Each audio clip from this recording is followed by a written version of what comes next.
Welcome back, Troglodytes, to your daily dose of guitar information, the Trogly's Guitar Show. It's been a while, but we now have an update to the Trade Tuesday series. Last time we ended with a Billy Joe Les Paul Jr., a Sully Erna Les Paul Studio, and $550 cash. I was kind of hoping we would be able to trade our way into a custom shop guitar with that, so I kind of waited it out for a month, but then decided to make a move when the Billy Joe ended up selling. It sold for $1,100 shipped, so once you take out all the fees and everything, we had about $963. So going into today's episode, we had the Sully Erna Les Paul Studio and $1,513. Alright, so now that we're up to speed here, let's go ahead and unbox the new guitar for Trade Tuesday. So this is a guitar that I almost decided to post it to my Facebook page to let somebody else get the good deal. But then I decided, I think this would actually work really well for Trade Tuesday. It's not in the condition that I would normally buy for, but this is kind of a special guitar that, honestly, the seller didn't really know what it was. Let's go ahead and get it out, and then I'll tell you some more.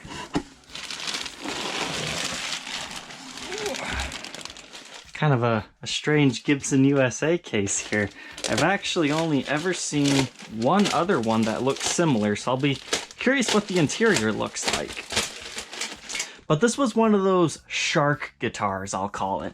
It gets listed on Reverb, and they'll be open to offers, but what happens is there's like 8 to 20 offers within the first half hour. Everybody's trying to get this guitar for just like a slightly better deal. And I've learned enough times the hard way that it's in situations when you see that, just pay the man his price. So that's what I did. I was the shark this time. I got the goodies. Okay, so let's go ahead and open her up. This guitar was listed as a 1993 historic Les Paul standard. So technically, if that was true, this would be the custom shop guitar that we were looking for. The trade series would be over. However, it's not. It's not what the seller thought it was. If it truly was a 1993, it would have been worth a lot more. If it was a late 93 anyways, because then it would have been the first year of the custom shop, and those things can go for crazy money. I'm not really sure how this guy got to 1993, and honestly, there's a lot more wear to it than I thought. I didn't know it had this wear through the paint right there. But if you look at the headstock, 70202. This is actually a 1987 model. So that will tell you your year, the 7 for 87. It's the 202nd prehistoric Les Paul built. So I picked up an 87 prehistoric, unfortunately, with a headstock repair. And I normally don't deal with repaired guitars, but this one looked good enough, and it was at a fantastic price. So here's where I tell you what I paid. $1,339. That's right.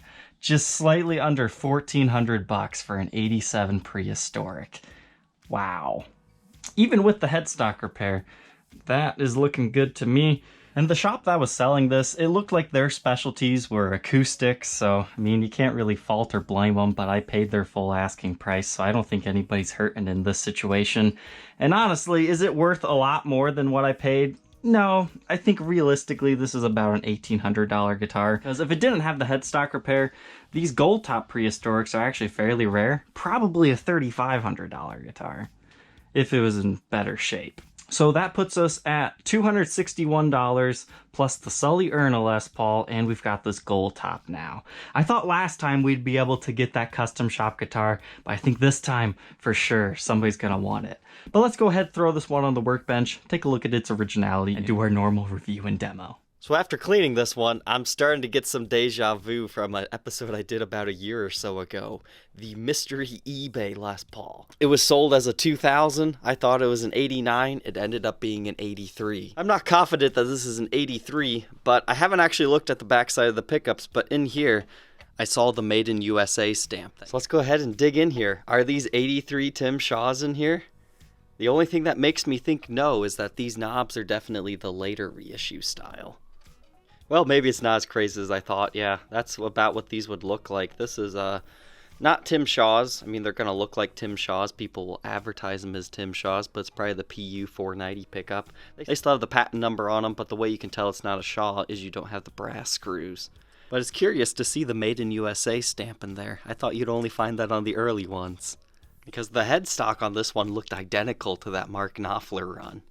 But in here you can see the maple top on top of the mahogany body, which is standard R7 specs here. And our bridge is an ABR1 style drilled directly into the top. And the back reads Gibson patent number. And honestly, just these bridges will sell for quite a bit on their own. This one kind of has a nice patina to it. We've got nickel hardware, and here's what the back of the tailpiece looks like. Now we'll just take a quick look over the top here. I mean, it's in okay shape, but you do have a lot of finish checking here. I think it'll show up better once I'm holding it. But this isn't my favorite kind of finish checking in the world, because it's just kind of like at the edges. It almost looks like somebody tried to induce this themselves with like spray canned air. And like they intentionally tried to ding the finish up right here. But who knows what kind of situations this guitar was in before it got to me. You've got your thumb bleeders with your reissue style knobs. These are what you normally find in the late 80s. And there was a pickguard on here at one point in time. You can see the impression there and the leftover screw hole, but unfortunately there was not one in the case. Moving on to the fretboard here, it's rosewood. It almost seems to me that some of these inlays might have been re-glued. The biggest offender here is the very first one here on the 3rd fret. You can see there's a little bit of glue seeping out the edges right here. I don't know, maybe it's just a botched factory job. But they're nice and flat across the board. I don't really see anything that's too crazy on these other ones. The face of the headstock also has that late 80s characteristic, early 90s, where whatever they were doing in that era, these things always seem to get this type of finish checking on the headstock. Now normally I would say that's humidity damage, and this will start to flake off one day. That's when they can start to look really gnarly. But hey, if you like this type of aging style, this is definitely authentic. And your truss rod's in perfect shape. I had to adjust the neck a little bit, but everything's good. If you look really closely, you can tell there's been other style tuners on here, probably a modern day Clusin, because this is the push-in style that's vintage, whereas these likely came with the ones that have the washers. Next specs, we got 1.68 inch nut width. That increases to 2.04 at the 12th. First fret neck depth, 0.83. And 0.96 by the 12th. So normally a historic reissue R7 would have like this huge neck on it. I mean, this thing is still pretty rounded, but it's not as big as a regular R7. I guess something I should point out is that the prehistorics won't have a long neck tenon as the historic brethren will. But now let's move on to the back, see if we find anything interesting in the control cavity. I'm seeing it the first time that you guys are. So we don't have the shielding tin cover over it. And here you can tell 87 pot codes. So I was right initially that it was a 1987, but some of that stuff was starting to throw me off thinking I had found one of them rare 1983 things. But for the most part, these solder joints appeared original to me. Maybe that one was touched up a little bit though. But you do have a gorgeous mahogany body here. I like this kind of like eye formation right there. That's cool. And kind of a 80s characteristic here is they have this like white pore filler stuff. It can look kind of bad at times, but it's kind of one of those 80s characteristics you just kind of have to learn to love. Not too much wear on the back here, and just like that slash double neck, somebody drilled that wrong at the factory. And just so you know, this plate has been cracked. And you've got cracks on the output jack plate too, but it's still functioning, and somebody's got Schaller strap locks installed in both locations. Moving up the neck here, not too much wear. I mean, there's a little bit right here, but the neck break, is it 100% professional? No. Here's what I imagine happened. It got dinged right here on the side of the headstock. You can see it's been impressed a little bit, and it cracked it. I really don't think it broke it all the way through, so they just glued it and clamped it. It's not 100% smooth, but I really don't see that this one would open back up again. And you definitely can't say that for all repairs. But if you wanted to take this somewhere to get this, invisibly repaired, one option you could do is just choose to refinish the entire back of the guitar to a dark back gold top. That'd be kind of cool. Not quite sure how you'd do the serial number again, but there's definitely ways. But the tuners have been replaced. These are kind of like a vintage Clusin style. And this staining around here is from somebody oiling these or greasing it. You mainly see this in the very early 70s. I remember the first time I saw it on a SG, I had to ask my followers, what's going on here? Because you'll see it on the back of the headstock, and sometimes you'll see it around the control cavity on the front. So, not a big deal, but it is there. Pickup reading wise, the bridge reads 7.38. Neck position, 735, and in the middle for fun, you've got about 369. This example weighs 10 pounds, 8.8 ounces. Let's go ahead and hear how it sounds.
Prehistorics are some of my favorite guitars that Gibson ever made. I mean, just in case you've been in the dark this whole episode, prehistoric just means a Les Paul reissue before the custom shop officially opened. So pre meaning before historic, as in the historic custom shops.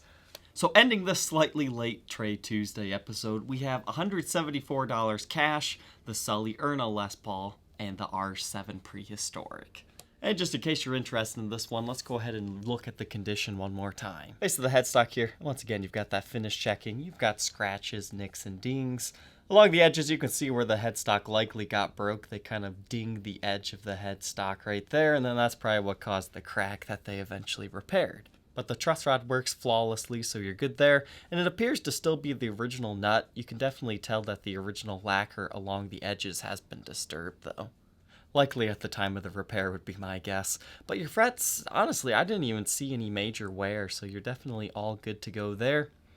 The frets were just polished and the fretboard was conditioned, so you're good. Now I do want to make a note that the shop that said they set it up with the bridge on backwards, and I'm not the best at dialing in intonation perfectly, so you might want to redo that properly with the bridge on correctly. But here you can see those finish checking marks. They kind of play peekaboo on you, but they're definitely there, and they're mainly just along the edges there.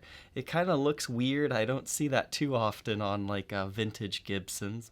But apparently it happened on this one. I was sad to discover those, but the gold finish, I mean, it hides it pretty well when you're at an angle here. The original knobs are still present. You've got the thumb bleeders and everything like that. There's a nice patina built up on the pickup covers and the rest of the nickel hardware. Back of the headstock, again, replaced tuners, and you got that staining around them. And obviously the repair. At the back of the neck, there's a few minor impressions like right there, but I don't think it's anything that's really gonna throw anybody off. In the back, there is some buckle worming here. Like nothing excessive that's destroying the finish by any means, but it's definitely been used. You don't have to be scared to play this one. I mean, you got a headstock break. You could make modifications to it. It wouldn't matter. Do you want to have a single coil between the two humbuckers? It doesn't matter at this point. Got the thin binding in the cutaway and just like average wear and tear along here. You've got that hole there because, you know, if you wanted to install a pick guard, it is there and ready to go. And again, the Schaller strap locks. So it'll make someone a good player that couldn't necessarily afford this guitar otherwise. Under Blacklight, this is a real beauty here. Super glowing. So in my experience, the pickup rings don't always glow the same as the rest of the plastics, because sometimes they're made of different materials, would be my best guess. But I mean, it's totally possible these have also been replaced. And there's also cases where I find one that glows and the other hasn't, and you know that they're original. So that can just kind of vary. But this kind of helps you see the finish checking and these dings into the finish right there. And the beautifully glowing knobs right there. Moving on to the back of the headstock, there's the previous repair right there. And you also have some stand rash marks along the edges. I like the way that the tuner buttons glow too. That's kind of cool for an aftermarket style tuner. And we'll continue along the back of the neck, make sure our heel joint is good, which it is. And this will show you some of the wear on the back. And a quick look around the edges. Looks like a small clear coat area wear right here. And a small area right there. But yeah, definitely passes the Blacklight test. One does come with its original Gibson USA case. What's kind of cool about this case is it's like a prototype of the 90s Gibson USA case. So this is like the very earliest iteration of that. You can see this one's actually a little bit more Lifton in style. Like it doesn't have that really thick Tolex feeling. I mean, this is the same type of Tolex that they used on the Lifton style cases in the 80s. So 1 latch, 2 latch, 3, 4, and a 5th one back here. And this is the same type of handle that they also used on those Liftons in this era too. But lots of scuffs, scratches. It's a slightly collectible case in its own right. And the interior, that pink color that we're used to. So you can see that this one has the good neck support, but it also kind of continues on down to the body. They eventually decided, we don't need that, so they just did it for the neck. And you'll notice that the compartment inside this case is a lot smaller than it is in the later iterations, because the case gets rather thin right here, and then it kind of opens up for the headstock. So it's kind of just a cool little piece of history right here. If you think you might be interested in being the next owner of this R7 prehistoric Goldtop, you can check out that link in the description, which will take you to the Reverb for sale page, or email me at treytrogly@gmail.com. Thank you, Troglodytes, for tuning in today. Don't forget to like, comment, and subscribe, and we will see you tomorrow on the next one. Take care.